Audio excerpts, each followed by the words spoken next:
Iraq Iran যুদ্ধ মধ্যপ্রাচ্যের ৮ বছরের নৃশংস যে লড়াইতে কেউ জেতেনি। ইরাক ইরান যুদ্ধ শুরু হয় ১৮৮০ সালে। সেপ্টেম্বরের একদিনে সাদ্দাম হোসেন ইরানে সৈন্য পাঠালেন। তারপর সেই লড়াই বিংশ শতাব্দীর দীর্ঘতম যুদ্ধগুলোর একটিতে রূপ নেয়।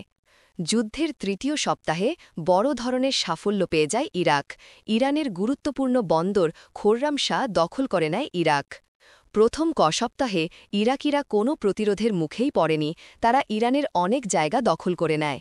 ইরাকের সবাই তখন ভেবেছিল সাদ্দাম হোসেন যুদ্ধে জিতে গেছেন। সাদ্দাম হোসেন টিভিতে একদিন বললেন ৬ দিনে তিনি যুদ্ধ শেষ করে দেবেন, কিন্তু তিনি ভুল ছিলেন।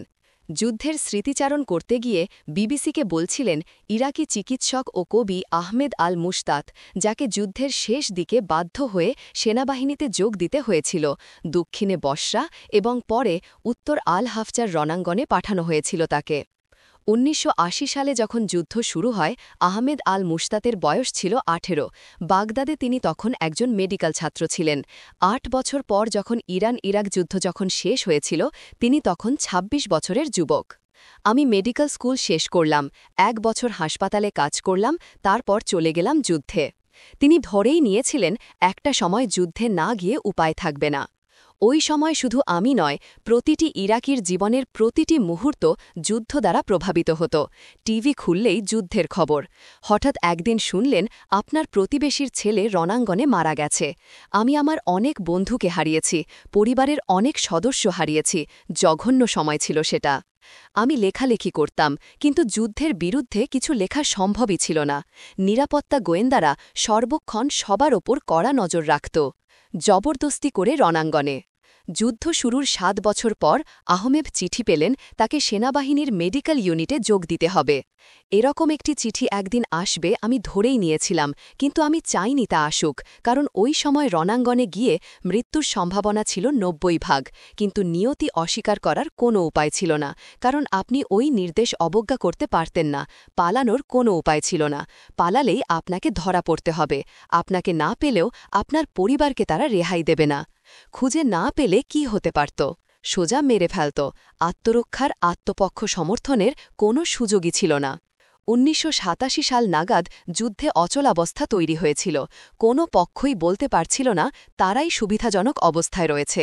লাখ লাখ মানুষ তার মধ্যে মারা গেছে, প্রতিদিনই মারা যাচ্ছিল। প্রথম বিশ্বযুদ্ধের চেহারা। এত সৈন্য মারা গিয়েছিল যে এক পর্যায়ে দুটি দেশই জোর করে তরুণ যুবকদের ধরে সামান্য প্রশিক্ষণ দিয়ে রণাঙ্গনে পাঠিয়ে দিচ্ছিল। যুদ্ধের চেহারা নিয়েছিল অনেকটা প্রথম বিশ্বযুদ্ধের মতো, কাঁটাতার, মাইন আর ট্রেঞ্চে ভরা রণাঙ্গন। সব সময় মাস্টার্ড গ্যাস হামলার ভয়। বসরার মরুতে ৫০,০০০ মৃতদেহ। ইরাকের তেল সমৃদ্ধ বসরার দখল নিয়ে লড়াইতে ১০,০০০ ইরাকির মৃত্যু হয়। অন্যদিকে ১২৫ ডিগ্রি তাপমাত্রার মরুতে ৫০,০০০ ইরানির মৃতদেহ পড়ছিল। ইরাকিদের শক্ত অবস্থানের ওপর ইরানি তরুণ স্বেচ্ছাসেবী যোদ্ধারা ঢেউয়ের মতো একের পর এক হামলা চালিয়েছিল। ইরাকি অবস্থানের ওপর ঝাঁপিয়ে পড়তে শুরু করে। আহমেদ তখন বসরার কাছেই একটি ইরাকি ব্রিগেডের সাথে ছিলেন। আমাকে বসরার কাছে আমরা নামে একটি জায়গায় একটি ব্রিগেডের সাথে যুক্ত করা হলো। সে বছর যুদ্ধে তখন তুঙ্গে। আমি যখন প্রথমবার আমার ইউনিটের কাছে যাচ্ছিলাম, গোলার শব্দ ততই জোরালো হচ্ছিল। সেই সাথে আমার হৃৎপিণ্ডের গতিও বাড়ছিল। ইউনিটে মোট ৮ জন পুরুষ নার্স ছিল, ইরাকের বিভিন্ন জায়গা থেকে আসা। উত্তরের কুর্দি এলাকা থেকে কুর্দি, সুন্নি, শিয়া। সবই আমার খেয়াল রাখছিল, কারণ আমার কোনো সামরিক অভিজ্ঞতাই ছিল না। সুতরাং তারা আমাকে শেখাত কিভাবে মাইনফিল্ড এড়িয়ে চলতে হবে, কিভাবে বোমা থেকে বাঁচতে হবে, রাসায়নিক অস্ত্রের হামলা কিভাবে বুঝতে হবে, কি করতে হবে। খুব ভালো ছিল তারা। ওই দিনগুলোর কথা আমি সব সময় মনে পড়ে, অনেক সময় স্বপ্নেও দেখি। ১৯৮৮ সাল নাগাদ দুই দেশই ক্লান্ত হয়ে পড়ল। শেষের দিকে যুদ্ধ ইরাকের উত্তর সীমান্তে জোরদার হল।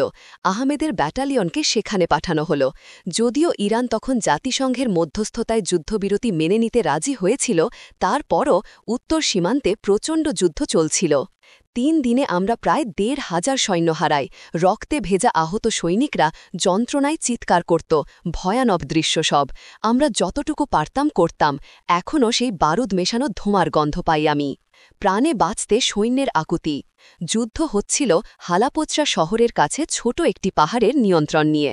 ইরানি বাহিনীর হামলার মুখে ৩ দিন পর ইরাকি বাহিনীকে পিছু হটতে হয়েছিল।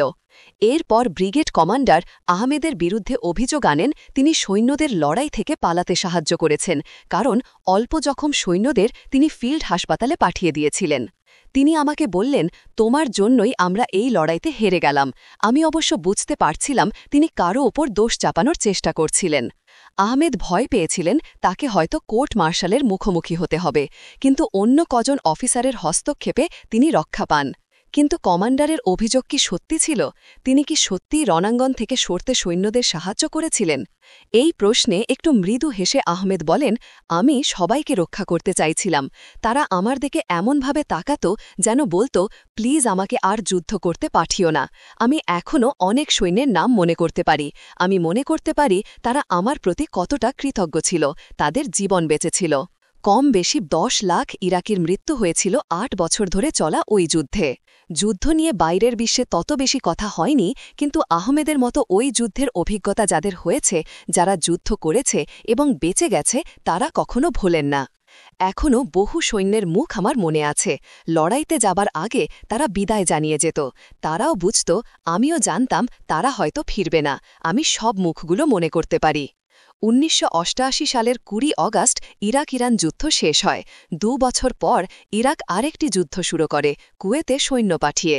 আহমেদ অবশ্য সেই যুদ্ধে যাননি। ১৯৯৪ সালে তিনি ইরাক ছেড়ে যান। এখনও তিনি ডাক্তার, একই সাথে তিনি একজন কবি। কবিতার বই প্রকাশিত হয়েছে তার। গ্রন্থনা অধ্যক্ষ মহসিন আলী আঙুর, সম্পাদক ও প্রকাশক মুজিবনগর খবর.com, মেহেরপুর।